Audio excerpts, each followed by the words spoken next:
Hi hello வணக்கம் and welcome to Fareenas kitchen. இன்றைக்கி நம்ம பரீனாஸ் கிச்சனில் நம்ம என்ன ரெசிபி பார்க்க போகிறோன்னா கத்திரிக்காய் வச்சு சூப்பராக ஒரு தொக்கு எப்படி செய்கிறதுன்றதான் பார்க்க போகிறோம். வாங்க நம்ம கிச்சனுக்குள்ளே போகலாம். 1/4 கிலோ அளவுக்கு கத்திரிக்காவை இந்த மாதிரி சின்ன சின்னதாக கட் பண்ணி எடுத்துக்கலாம்.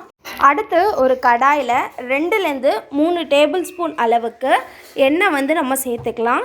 எண்ணெய் நல்லா காஞ்சி வரணும். எண்ணெய் நல்லா காஞ்சி வந்ததுக்கப்புறம் 1 டீஸ்பூன் அளவுக்கு கடுகு நம்ம சேர்த்துக்கலாம். கடுகு நல்லா பொரிஞ்சு வரணும். நான் ஒரு வெங்காயத்தை இந்த மாதிரி சின்ன சின்னதாக நறுக்கி எடுத்து வச்சுருக்கேன். எண்ணெய் நல்லா காஞ்சி கடுகு பொரிஞ்சதுக்கப்புறம் நம்ம அந்த வெங்காயத்தை இதில் சேர்த்து நல்லா வதக்கி விடணும். வெங்காயம் நல்லா வதங்கணும்.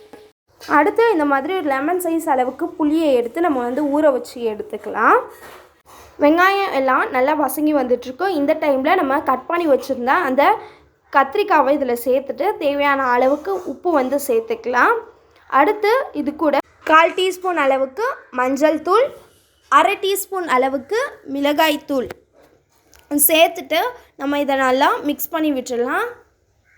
கத்திரிக்காயும் வெங்காயமும் நல்லா வதங்கி வரணும். மீடியம் ஃப்ளேம்லேயே வச்சு இதை நம்ம வதங்க வைக்கலாம்.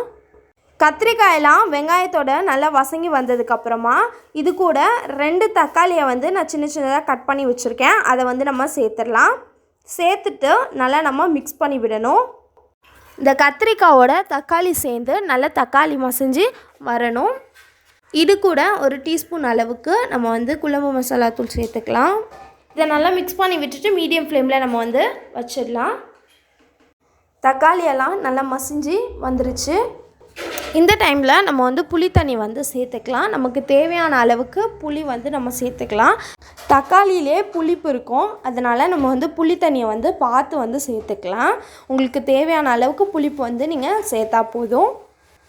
இந்த கத்திரிக்காய் இன்னும் கொஞ்சம் வற்றி வரணும். இந்த தண்ணியெல்லாம் பாருங்கள், எண்ணெய்லாம் பிரிஞ்சு நல்லா சூப்பராக வந்துடுச்சு. இந்த டைமில் நம்ம கொத்தமல்லி தலையை தூவி இறக்கிடலாம்.